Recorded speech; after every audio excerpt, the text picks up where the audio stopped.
I could see angels' faces when they hear your sweet voice sing. Go rest high on that mountain, son, your work on earth is done. Go to heaven shout, love for the Father and the Son.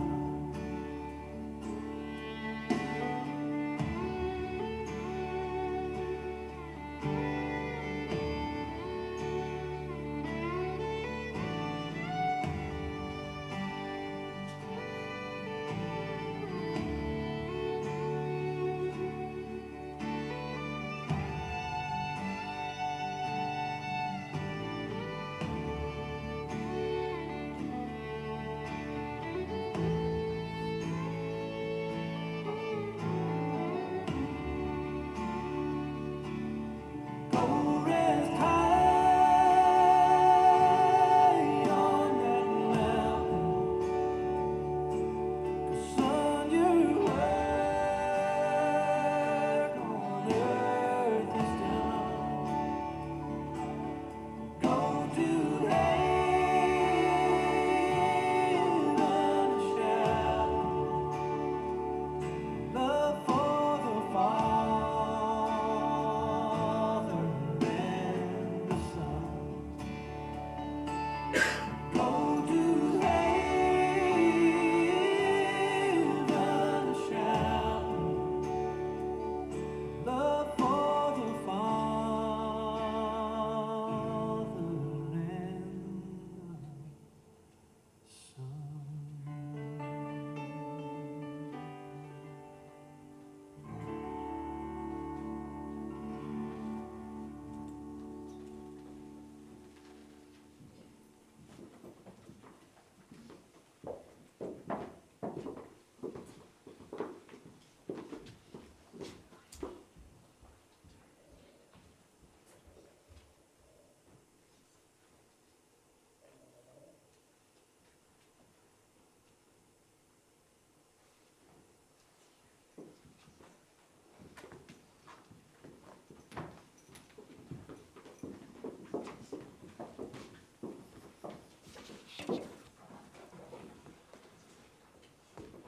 Well, good afternoon, everybody. Welcome to all of you here for this service where we'll remember and celebrate the life of our friend, relative, husband, Cedric William Graham. There are family and friends watching this online around New Zealand and even a lot further afield, and of course that welcome is extended to those people as well. On behalf of Ceddy's wife Anne, son Matt and his wife Mel, daughter Jo and her daughters Taylor and Peyton, you're all most welcome, and a very sincere thank you for attending this time together. As well, Cedric's sister Lannis and brother-in-law, or Cedric's brother-in-law Stephen are here, and we've not forgotten you people as well. We're also sharing in your loss. That song just playing was a beautiful song by Vince Gill. Beautiful words, and he wrote them on the death of his brother. The music we'll hear scattered throughout the service today has been chosen by Ced, and I certainly approve of it. I think we'll all enjoy it. Today there are a few apologies from people who would love to have been here, but for various reasons, distance and health, unable to attend. And we actually have apologies from Ruth and Dave Tarrant, and Ruth is a cousin of Ced's. From Marg and Barry Smith, Marg, another cousin of Ced's. There's no shortage of cousins. There are many other family and friends who would have loved to have been here with Anne and family today, but for many reasons are unable, and those people have communicated with Anne and said they'd like to be here. I think this is an appropriate time for us to thank Ced's immediate family for the care and love they showed him in these past few weeks. In a recent phone call with Ced, he called me from his hospital bed, and I said to him, "Ced, are they looking after you in there?" And he replied, "Terry, I have just the best nurse. She's sitting by my bed when I close my eyes. She's sitting there when I open them. She gets me everything I need, and some of the time she even holds my hand." He was, of course, talking about his dear Annie. It's unusual for a funeral, but I think a little clap would be in order.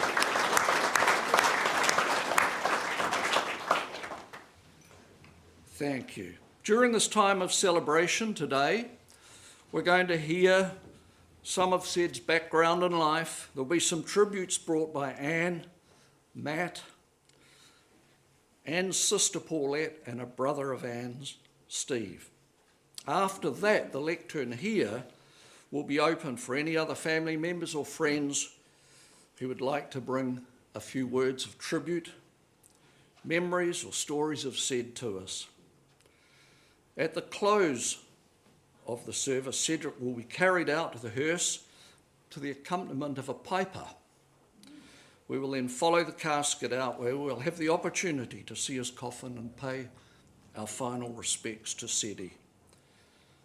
At that point, the service here will be concluded, and following on from that time, there will be a cup of tea and light refreshments in here, and then after that, everyone is invited to the Vessel, which is an establishment down on Captain Cook Road, at 5 o'clock for drinks, a catch-up, retell old tales, remember Ced, etc.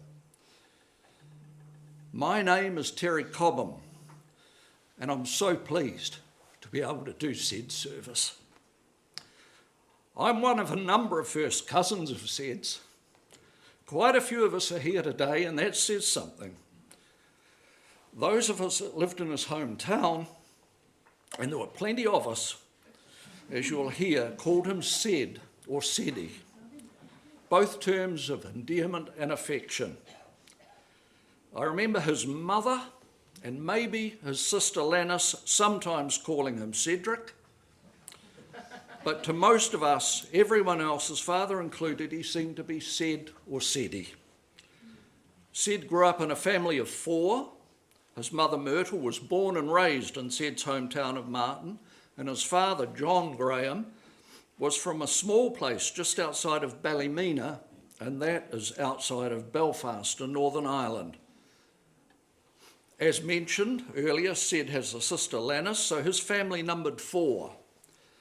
I mentioned Ced's father was from Northern Ireland. He left his family and emigrated to New Zealand at the age of 18 or 19, and he never saw his parents again. Different times, I guess. He settled in Martin. Martin's a rural town down in the lower central North Island. It was there that he met and married Ced and Lannis's mother. If you draw a line from Palmerston North to Wanganui, Martin's roughly halfway along it.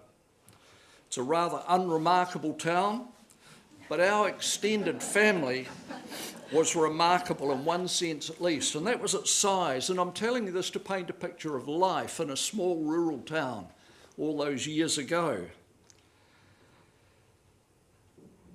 This extended family group included, for Cedric, his own family, plus 10 uncles and aunts, 13 first cousins. That made in total 12 aunts and uncles and 15 first cousins. There were also an impressive number of second cousins. And all these relatives lived in a small town of less than 4,000 people. Every way one turned, there was a relative. This is to point out the life for us in a town could be either fairly claustrophobic or one where there was always someone to play with. On the downside, it seemed that those in the family, especially your parents, actually knew what you'd done before you'd done it. Cedric and his family lived in an always very neat and tidy house, the sort with half the back lawn devoted to a vegetable garden, and they were only 5 houses away from the house I grew up in, myself and my 2 sisters. But between us, in that gap of 5 houses, there was another family of aunts and uncles and cousins. One of those cousins, Margaret's watching this in Australia, but the other, Philip, he's here today with us. He and Ced were close in age, and Philip and Ced trained together, played rugby in the same team, worked together in school holiday jobs, holidayed together, and shared much of their early life together in Martin. It was a very family-oriented upbringing for all of us. Life for us in our town was regulated by this large and extended family. In the life of the church, it seems so many of our family and so many people we knew were members of. We seemed to know everyone in town and everything that was going on. My memories of Ced go right back to my earliest memories. Ced's father, as I said, was a builder, and he did some alterations on our house when I was very small. My very early memories. And I remember Ced being there from time to time while these alterations were happening. I remember playing with him on the back lawn. I don't know how old I was, very, very young. Later on as schoolboys and during school holidays, we'd ride our bikes together with Philip. We'd visit Ced's father on his various building sites. I dare say get in the way. His father's reputation as a builder was second to none. And if you wanted your house well built in Martin, John Graham was your man. There's no doubt in part this is where Ced got his penchant for extreme neatness and tidiness. Ced always had a well-maintained house and garden and a well-stocked workroom, and he was very capable with his hands, adept with tools, good at handiwork if you like. And that's how for a number of years he was my hairdresser. Once at an unknown to me request by my father to Ced, and I trusted Ced because he'd always cut my hair very well in the past, but that day Ced more than trimmed my too fashionably long hair. It was right back to short and sides, right back to back, short back and sides. And my father at least was well pleased with Ced that day. Ced and I often laughed outrageously as we remembered that story later on. As we grew older, left school and went to work, those family ties and friendships remained strong. Ced was once singled out. He was always neat and tidy and dapper. He was once singled out by the local Wanganui newspaper. He began his working life in Wanganui as the best dressed man in Wanganui. There was a rather grand photo of cousin Ced in the newspaper. I had just left school at that point and started work, and so I inherited a great pile of Ced's old clothes, and I wore those shirts for years. By now I was living in Wellington in a flat on the side of Mount Victoria. Ced had changed jobs and he was selling advertising, and this job would occasionally bring him to Wellington. He would at times, rather than pay a motel bill, stay with me. Our flat was small with no spare beds, so Ced and I would top and tail in my single bed in my flat. As I said earlier, different times. Later in our adult life, we ended up living at opposite ends of the North Island, and then even the world for many years. But in the last couple of decades, Ced and I spoke frequently, and until Anne and Ced moved here to Cook's Beach, we saw each other often. We'd sit, share a cup of tea and recount past activities, lives and family. Now those who knew Ced, all of us here, always remember his loud, rich voice and his raucous and equally loud laugh. We enjoyed the times together. The endless tales of past family life often brought out that laugh. We also shared a strong interest in what I suppose you'd call modern history. We'd visited many of the same places, in France particularly, and we'd entertain each other at length talking about those visits and what we'd seen, at times Sid would reveal a very soft centre as he spoke about the sentiments those visits evoked. Sid's life was intertwined in a very strong sense with his immediate and his extended family over a very long time. Our mother, my sisters and I always looked forward to a visit from Sid. He'd pop in to see her from time to time as he's passed Martin. By now she was a very elderly lady. And he would pop in and see her when he was on one of his sales trips. She was always so pleased to recount to us her latest visit from Cedric. "Oh, he's such a nice fellow," she'd say. That was Sid. Lots of fun, lots of laugh, a strong sense of correctness, someone always concerned for his friends and family. As Cedric began to fade when he was in hospital recently, he still maintained his sense of humour, and the family recounted to me a few of the things he said. At one stage he said to Joe in the middle of the night, "This process is so long." "What process?" she asked him, and he replied, "Dying." He knew, didn't he? He replied, that's what he told them. He also told them it's time to catch the 101. That was his fictitious bus number when he had to catch them. On another occasion, he stated, "The final hour is here." And you can sort of hear Sid's voice saying that, really. He also apologised to them for leaving so early. As I said he was someone concerned for his family and friends, and he always had and always enjoyed a good turn of phrase. He would often stop in conversation and repeat the last couple of words, things like that. In a moment, we're going to hear some more family tributes, but first, here's another piece of music chosen by Sid. It's a piece by Mark Knopfler called "Piper to the End."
When I leave this world behind me, to another I will go. If there are no pipes in heaven, I'll be going down below. If friends in time be severed, someday we will meet again. I'll return to leave you never, be a piper to the end.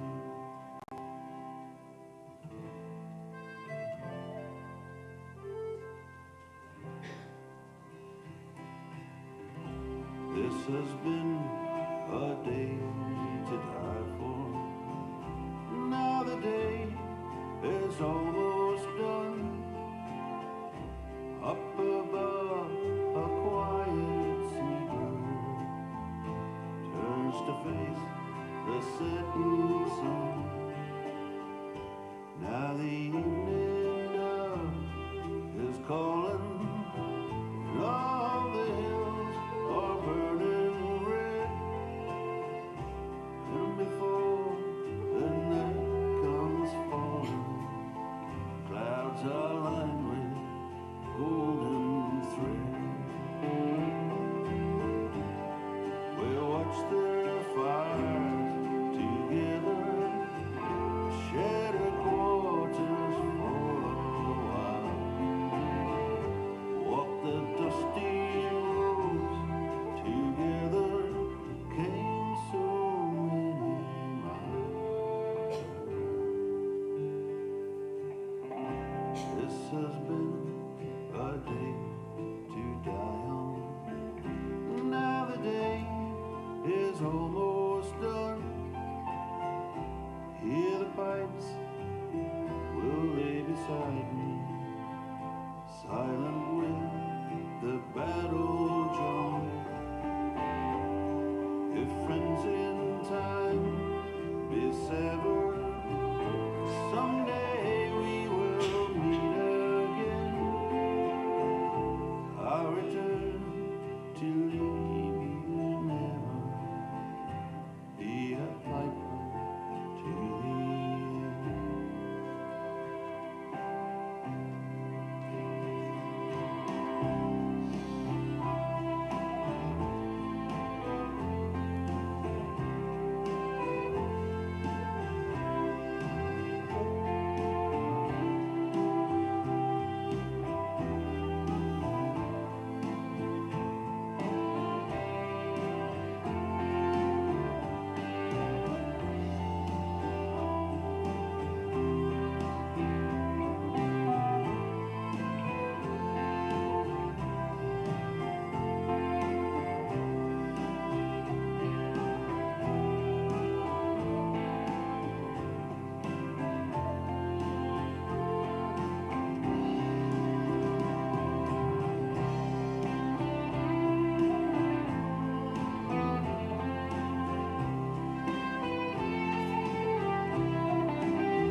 Now we are going to hear from some of Ced's immediate family, and Anne is going to bring her tribute to her dear Ceddy.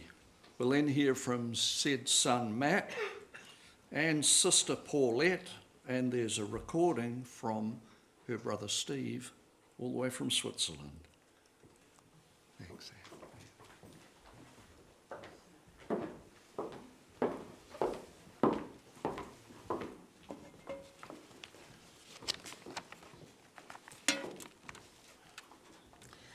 Today, as I farewell my best friend and soulmate, I just wanted to share a few things about our life together.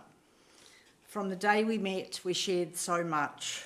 We were seldom seen not to be laughing together, cooking and entertaining, travelling, gardening, and just enjoying the outdoors together. So dear Ceddy, you are going to be so missed. I always felt very fortunate as Ceddy came to our relationship with a ready-made family, Matt, who lived with us, and Jo, who lived with her mum. Both Matt and Jo quickly became a big part of my life and still are today, along with Matt's partner Mel and Jo's family, Taylor, Will and Peyton. Ceddy and I have always been very proud of Matt and Jo, of their achievements over the years, and I think that's a tribute to Ceddy's strong values, his work ethic and his joy of living. So now to a few highlights that Cedric and I shared in our time together. Firstly, our wonderful midsummer's garden wedding at Steve and Kaz's home in Mission Bay. Our amazing honeymoon skiing in Colorado, and again skiing in Kitzbühel a few years later at the turn of the century. Staying in our Tuscan villa with family in '97, and embracing the true Italian Dolce Vita. Buying our Cook's Beach section in '99, subsequently camping there until the holiday home was built in 2007. And discovering many of the top fishing spots in Mercury Bay and the surrounds on board our fun vessel, Seaview. It's the only Seaview we were actually going to get. During my time working in Europe, Cedric and I travelled there each year for winter breaks, exploring many of his favourite places. Subsequently, he often spoke fondly of his time in places like Portugal, Crete, Ireland, Croatia, and of course our canal cruise in France. I have always greatly admired Cedric's work ethic. He worked hard to achieve his goals in life. We were often apart when Cedric travelled the North Island peddling his wares, but that also meant that when he returned, our time together was even more special. To my family, many thanks to all my brothers and sisters, nieces and nephews, Auntie Sybil and cousins, who have all been in contact since receiving the dreadful news of Cedric's decline the weekend before last. It is encouraging and gives strength, even when so many of you are overseas at this time. Some people asked me over the last few days about our community in Cook's Beach and where the funeral would be. For me, it was the only place for him to return and to be at peace. He loved it here. It was his life. For Cedric, it was a no-brainer. Cedric, you were such a trooper to the end. You fought to the bitter end and beyond. I'm missing you already, especially your totally infectious laugh, but I will live on with memories of a fantastic and fun life together.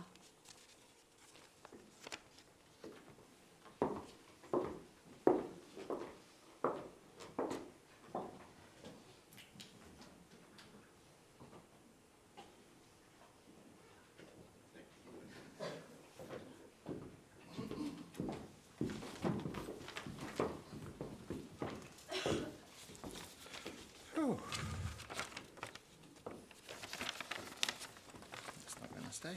It's okay. Thank you all for being here. Dad, Cedric, we're all here today to celebrate a man who truly filled a room the moment he walked into it. A man with razor-sharp wit, contagious laugh, and a way of making life feel lighter even on the hardest days. We're here to celebrate Cedric. Cedric was the life of the party, not because he demanded attention, but because people were naturally drawn to him. He had the rare gift of making everyone feel included, welcome and important. Whether it was a perfectly timed joke, a mischievous grin, or one of his unforgettable stories, Cedric gave us all something priceless, joy. But beyond the humour and the charisma was something even greater, his unwavering positivity. He faced the world with optimism and unconditional love.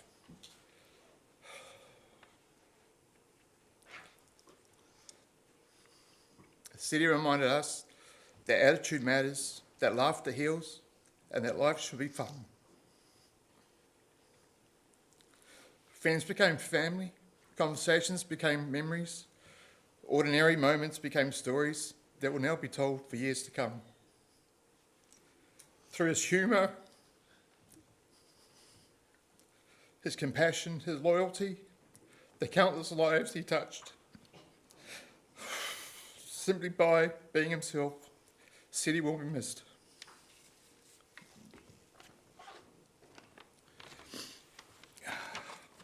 Even through the deep sadness in saying goodbye, there is also immense gratitude.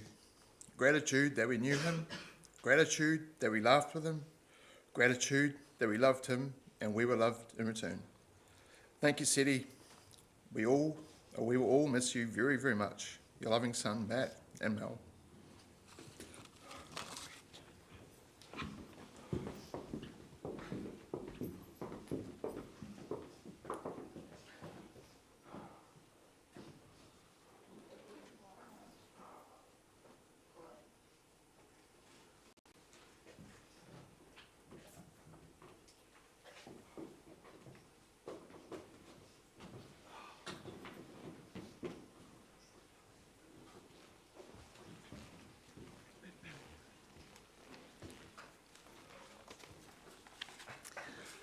Kia ora koutou, I'm Paulette, Anne's sister. Anne has asked me to gather together some anecdotes and stories from our side of the family. So I'm going to start with something that our niece Tula from Melbourne sent. Tula says, "Some of my fondest memories are of sitting on the back porch at Cook's, eating freshly picked tomatoes on toast in the sunshine. These moments will stay with me forever. We will miss your sunshine, Uncle Cedric." And from Reuben, who's here today. Cedric had a very empathetic and caring side. Small things like cleaning everyone's spectacles at Mari's house after Mari passed away. And it was really special that he was able to build a wonderful handcrafted toy truck for Remy, providing more joy and lasting memories for the next generation down. He had the infectious laughter that would have the whole room joining in.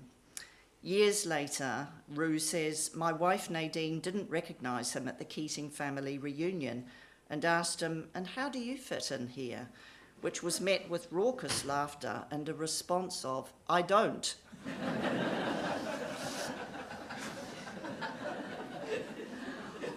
And Will, joining live from Cable Beach in Broome, Western Australia, our brother-in-law, he says, "I remember Cedric welcoming me to the family. He thought with me there as the new guy, it would take the pressure off him. I remember all of the good times we had at Cook's Beach, the laughter, the food, the fun, no matter what the occasion." And from Alicia on the Sunshine Coast. One particular memory I have is when Granny died. I was only 15 and was very upset. I remember at the family gatherings that Cedric was not only very supportive of the extended family, but also brought a lot of joy to an otherwise sad time. And Saf, who is here today, our niece.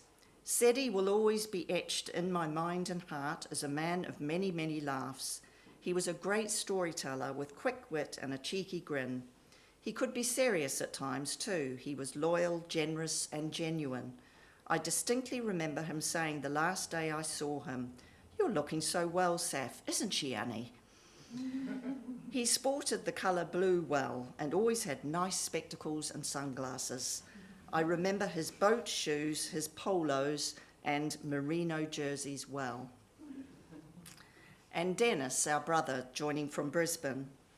On his regular travels around the North Island for work, Cedric built up a knowledge of the best places to buy many things. Monica would often give him a task to find and purchase things on her behalf, such as obscure sewing or knitting requirements, which he always accomplished with accuracy and efficiency. Anne and Cedric were expert campers, including many stints at Cook's Beach before their house was built. Cedric maintained the tidiest of tents and campsites, and his lighting system inside the tent, while perhaps not meeting every regulatory requirement, was very effective.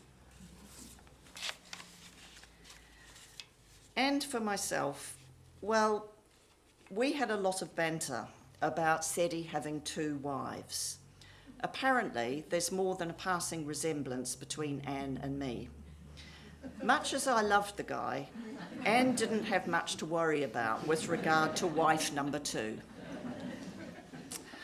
With his strong Northern Irish and Protestant roots, I think Cedric was genuinely surprised when he met Anne's family that despite us coming from a supposedly good Catholic family, we didn't actually all have 2 heads, which was just as well, really, as he ended up attending more Catholic church services than he would ever have imagined. In fact, he really took on our family and became an important part of it. When he used to travel down to Wellington for work, he would always stop in and visit Dad, having a bite to eat or a cup of tea, and to help him out with something or another. Dad really enjoyed these visits. On one occasion, a very dodgy-looking guy, not Cedric, knocked at the front door and asked if he could use Dad's toilet. Dad was all of 90 at this point, but he thought quickly and said no because the toilet was currently occupied. A few seconds later, Cedric emerged just at the right moment from the toilet and the guy scarpered. So I'm going to give the last word to our sister Barb, who is joining live from Cable Beach. She says, Cedric, you welcomed us into your home on so many occasions and made us feel very happy and relaxed. You shared your humour and sharp wit with us, and your hearty laugh brought tears to our eyes. You cared for our sister Anna with tenderness and unfailing love.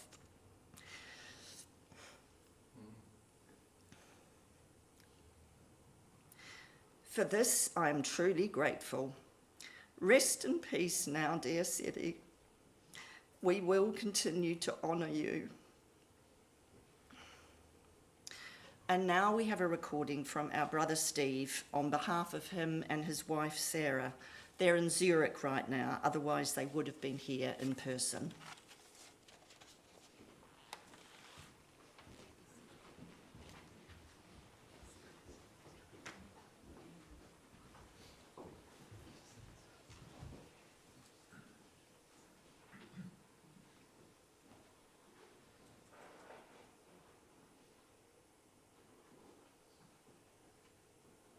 Hi everyone, my name's Steve, I'm Anne's brother.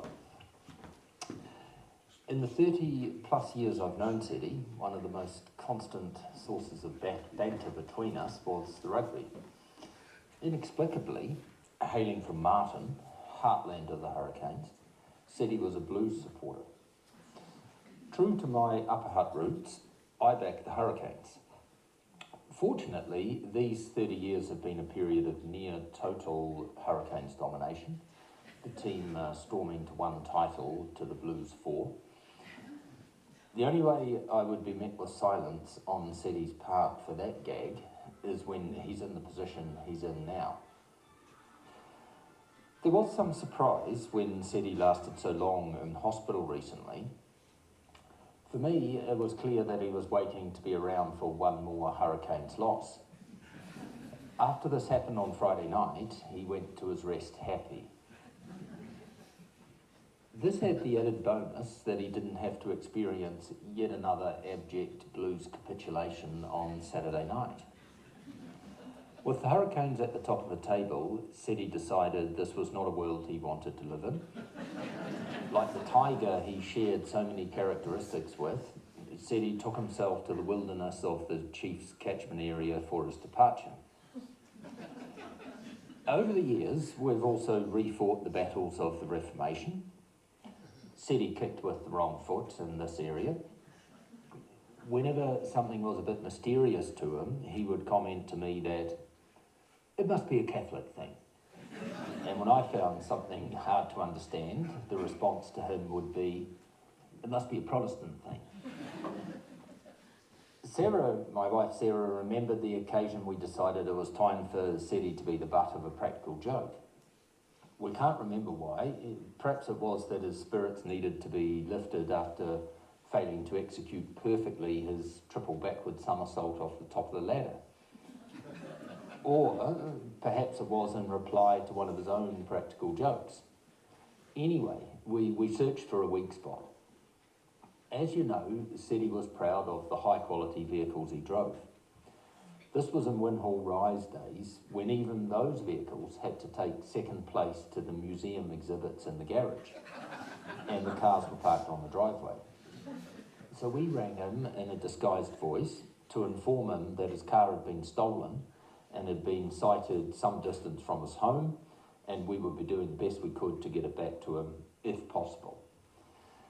We had him on the line for long enough that he walked over to the window to check whether the car was still there. I can still hear his laugh when the game was up. One of the stories from the last days was that he had booked a return ticket to heaven. Being unfamiliar with true religious doctrine, he may not be aware of the concept of purgatory. Well, said he, this stage takes place in Martin, so you'll be in familiar surroundings. There will actually be no need for the trip to the sky at all, because heaven will reign on earth when the Hurricanes win the title in 3 weeks' time. We will miss you, my friend, but your laugh will always be ringing in our ears.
Bright shining sun would light up the way before. You were the one, made me feel I could fly, and I love you. Whatever is waiting for me, if this is goodbye, if this is goodbye. Who knows how long we go, or what we're made of? Who knows if there's a plan or not? There is our love. I know there is our love.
Another very beautiful song, another one chosen by Ced. I think the music's kind of shown the softer side of his nature today, hasn't it?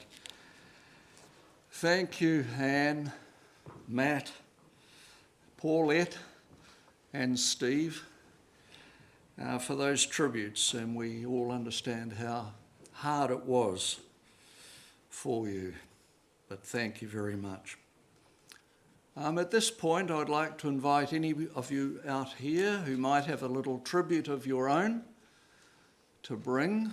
You're most welcome now to come and take the microphone for a moment or two, should you want to.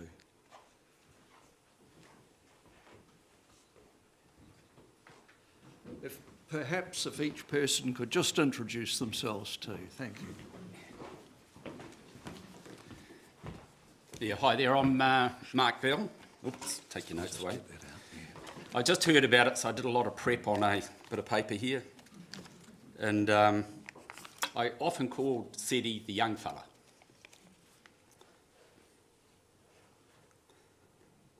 I think Ceddy come from an Irish background. My grandfather was half Irish, half Welsh. And in meeting Ceddy, I think we just clicked. And often we used to get into a lot of trouble.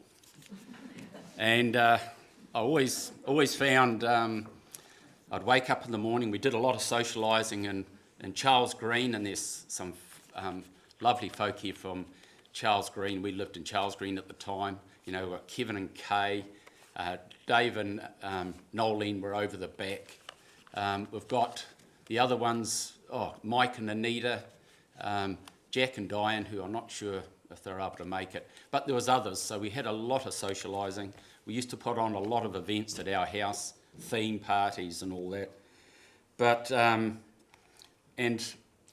when we were having these functions, we'd talk like most. You'd get around the table and we'd try and solve the problems of the world, the problems in New Zealand, and the reasons the parties went on so long is that we're waiting for a call from the government of the day for our advice, and they never rang. So, you know, that was a bit concerning. But I'd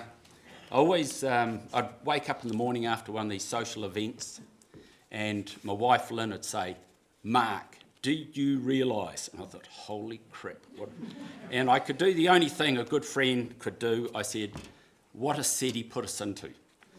And she said, no, I think it was either one of you was leading each other. But I can remember one particular story. We'd had a function at our house, and I think Annie had gone home, and Ceddy and I, our favourite phrase is "one for the road," which was always dangerous. And so we had one for the road. Ceddy went one way, and then I got this call from Annie, "Ceddy hasn't arrived home." I thought, geez. So I did the only thing you could do. I headed off, but I went around another way. So I got to Ceddy's house, and there was a call from home. "Mark hasn't arrived home. Do you know where he is?" And anyway, I then decided I'd go down the opposite way to get home, and Ceddy went around the wrong way. So this happened twice, and so we finally connected, and we did what you should do, you know, good mates. We decided to have one for the road, and we went home our respective ways. One of the things, when Ceddy was quite unwell, Ross came up with we called ourselves R&M contractors, Ross and Mark contractors. And so we'd go around and, you know, do the lawns or do whatever they needed to make the house look nice, because at that stage Ceddy was struggling. Even though he wanted to do it, he just couldn't do it. And Annie was full-time with Ceddy. And the comment was made about how he was very particular. Well, one day there, he came out sitting on his chair, and you might remember this, on the decking, and there was a particular order you had to do his lawns in. At home, I would do my edges and then go over with the mower. No, you had to mow and then use the edge cutter. He wanted it that way, because he was worried about the grass staining the concrete. So we did it that way. Anyway, Annie and Cedric asked us to trim in the front of their house. They've got a decking of, they've got this, I call it grassy sort of stuff, and it had blown up a bit. And so Ross came around with his hedge cutter thing, and we said to Cedric, what sort of height did you want it? And he said, oh, just below the bottom rail of the decking. So Ross cuts it along, and we looked up at Cedric. He said, no, I want it about another 20 mil down. So we then had to go along and cut it 20 mil down. So he was very particular, and a very, just moving on, a very good friend, and it's been a privilege to know. Thank you.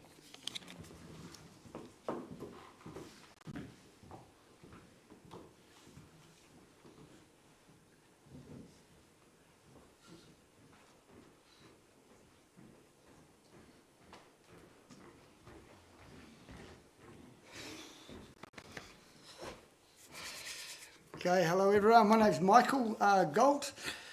I'll take you back on a bit of a past journey. My dad and Cedric were good friends for many years. How we all met was probably when Matt and I played cricket at Cornwall Cricket Club. And to cut a long story short, I guess that's when the drinking started. I think from that early age at about, geez, Matty, I know, yeah, 12, 13, 14, the drunken nights on Saturday at Cornwall Cricket Club Pavilion afterwards for the adults, you know, for the dads, and that's where the friendship started for my dad, Gary, and Cedric. I lost my dad 2.5 years ago, so just bear with me. So that's where their friendship sort of evolved, and from those cricket days we started skiing and snowboarding down in Awakuni. So it'd be many weekends that we'd venture down there, and looking back on it, you know, as kids you didn't realise how much it cost, but our dads probably forked out a fair bit of money every weekend to go down there and do this. And between the two of them and another bloke, they put their heads together and they thought it'd be a good idea to buy a house. So anyway, bless them, they bought this house in Awakuni, 19 Railway Road, and that was at the base of the mountain road going up to Turawa. It was the spot. You couldn't get anywhere closer to the Powder Keg, Turawa Lodge, access up to the mountain. It was the spot, and I think from memory, they paid about $20,000 or $25,000 for this house. So they all chipped in, the three of them, and bought this place. I could only imagine what it is worth now. Probably I would be thinking close to the $1 million mark. But anyway, when we bought this house down there, it was every weekend we were down there. And between the three of them, Dad, Cedric and Forgy, Friday night, they would be pissed. And I think what the man was saying before, trying to solve all the problems in the world, but they never got the phone call then either. But they met up with the owner of Turawa Lodge. They became very good friends with him, and also Paul Scarf, who owned the Powder Keg down in Awakuni as well. So I remember many nights, once everything would be finished at Powder Keg, it would be Dad, Cedric, Forgy, and Paul Scarf, the owner, sitting at the bar, carrying on the drinking, and they had a camera up on the corner up there. And Paul's wife, she'd go home and then notice that he wouldn't be home for a couple of hours, but it had an intercom system too. So she'd turn it on, and Dad would tell me, she'd be like, Paul, time to come home. So Dad, Forgy and Cedric, they'd have to make their way across the railway tracks, get home. God knows what time it would have been. Anyway, the stories of them stumbling across back home. Then in the morning, it would almost, I don't know, I felt like it was a competition to see who would wake up go into the kitchen, get the biggest pot and a wooden spoon, and go outside each other's bedroom, banging this thing, claiming that the mountain was closed. So anyway, the three of them, they'd get up in their undies, walking around, blaming each other for the night before, it's your fault, rah, rah. But anyway, we'd be up skiing, snowboarding that day, enjoying the day, then come back and the same thing would happen again that night. It was memories that will last forever. It really will, man. Thank you, Ceddy, for everything. Such a good man. Just all about the good times, and just, it was an era in our lives that we'll never forget. So yeah, thank you.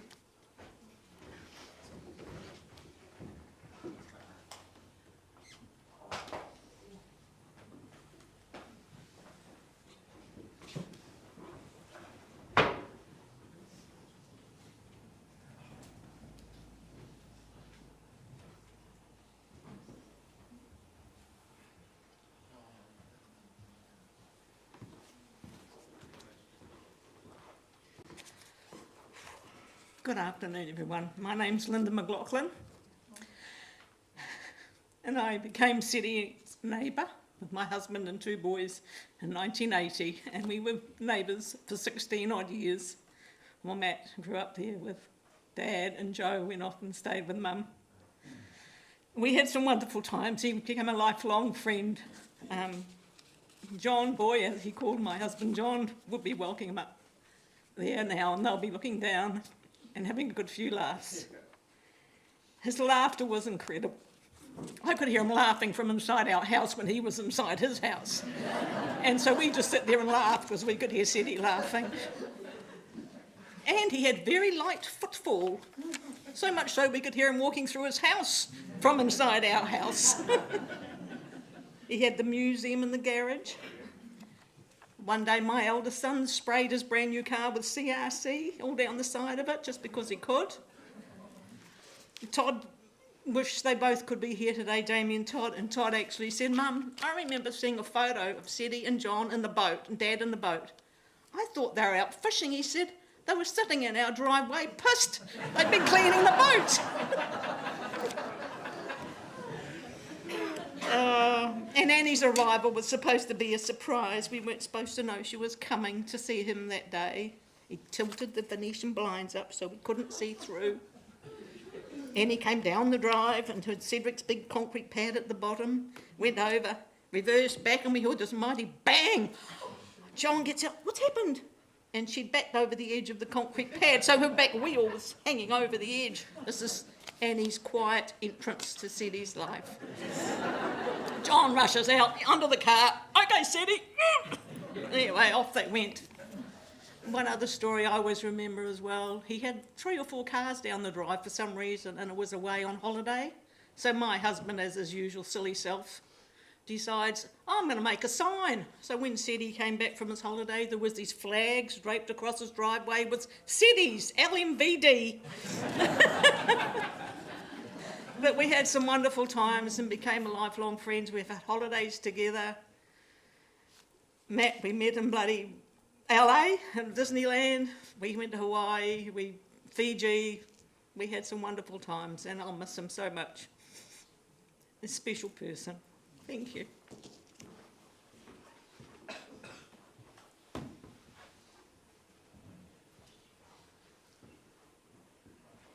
Is there anybody else would like to say something? Okay, look, thank you very much, everybody there, for taking part. Now, I just remembered another story. It's worth repeating because it's quite funny. We lived in a small town and rules and regulations were perhaps overlooked. Cedric mowed the lawns for this elderly man, a very old sort of English-style gentleman, and he had one of those very old cars. I've never really seen one since, I don't think. It was a pre-selector, so you put they were complicated to drive. I don't think I've ever driven one. You selected the gear, then you pumped a clutch-like pedal, and the thing automatically changed gear. Well, we were only boys, like Ced was 14. You got your licence at 15 in those days. We found out Cedric had been driving this old man to Wanganui and back for an ice cream. in his car. Yes, yeah, he was a hard case. So we reached the point really where this service is starting to draw to a close. We're going to look at a slideshow here and listen to one more song chosen by Cedric.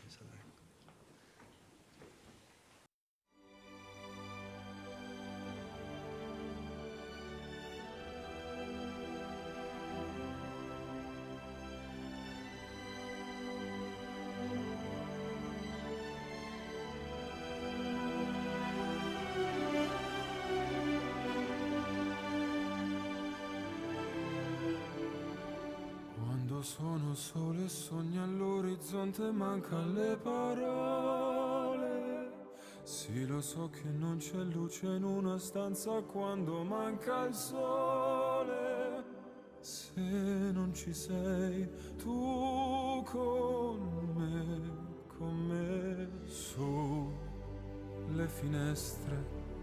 Mostra a tutti il mio cuore che hai acceso, chiudi dentro me la luce che hai incontrato per strada. Time to say goodbye, paesi che non ho mai veduto e vissuto con te, adesso sì li vivrò con te, partirò su navi per mari che io lo so, no, non esistono più. It's time to say goodbye.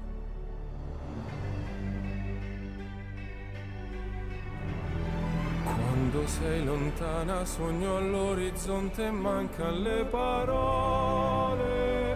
E io sì lo so che sei con me, tu mia luna, tu sei qui con me.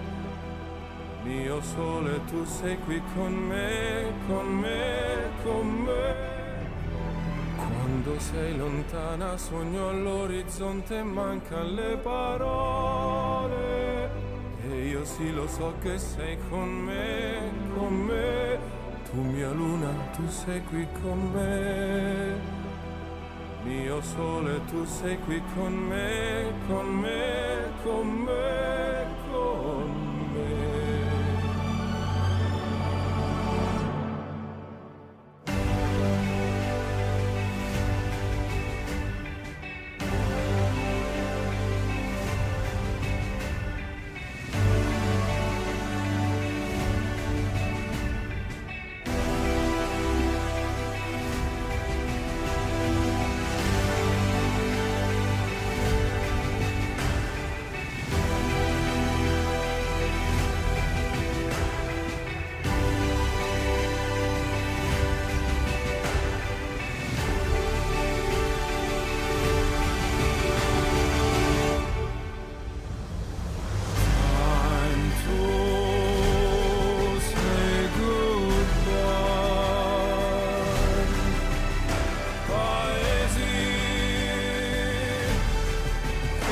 heard they had some adventures, didn't they?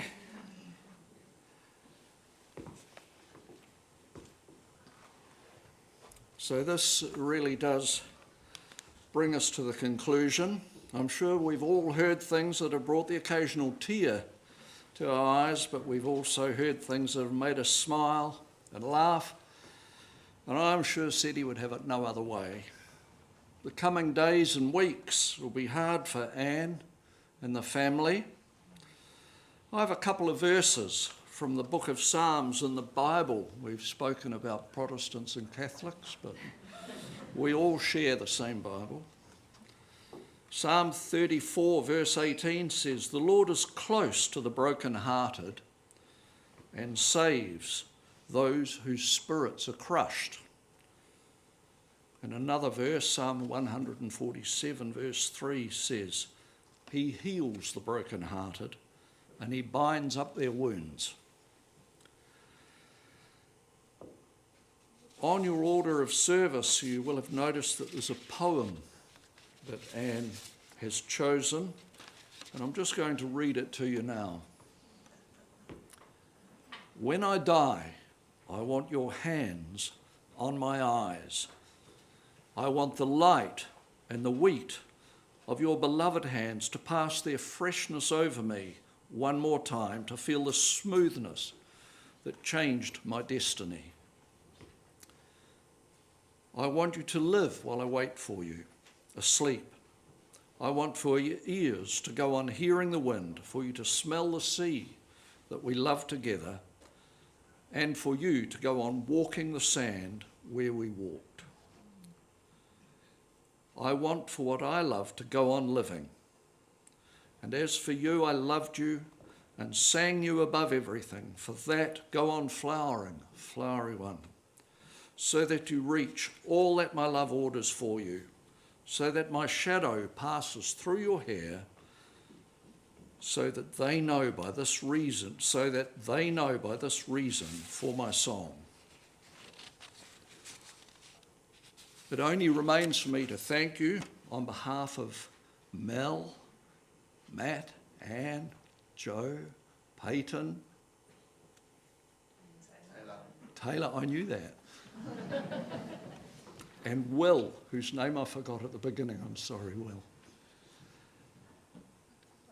Life will be a wee bit difficult for them in the coming weeks, and we'll not forget that. Shortly, I'll ask us to stand before Cedric's piper, Mr. Jim Brommel, someone who Cedric actually requested to play pipes Cedi from this hall. Ced has also chosen this final piece of music, and it'll be familiar to all. Cedric's coffin will be placed in the hearse, and we can follow him out to pay our final respects. Just before that happens, I would like to quote Cedric's final words. And in typical Cedi fashion, they must be understood with a smile on our faces. He said to the family as a final statement, "Well, I think we need to get the conversation started." We'll all get the chance to continue those conversations. Firstly, there's a cup of tea and light refreshments here immediately after. And later at 5 p.m, everyone is invited to drinks and nibbles at the Vessel, which is an establishment at 37 Captain Cook Road, right here at Cook's Beach. Thank you very much, and if we could all stand.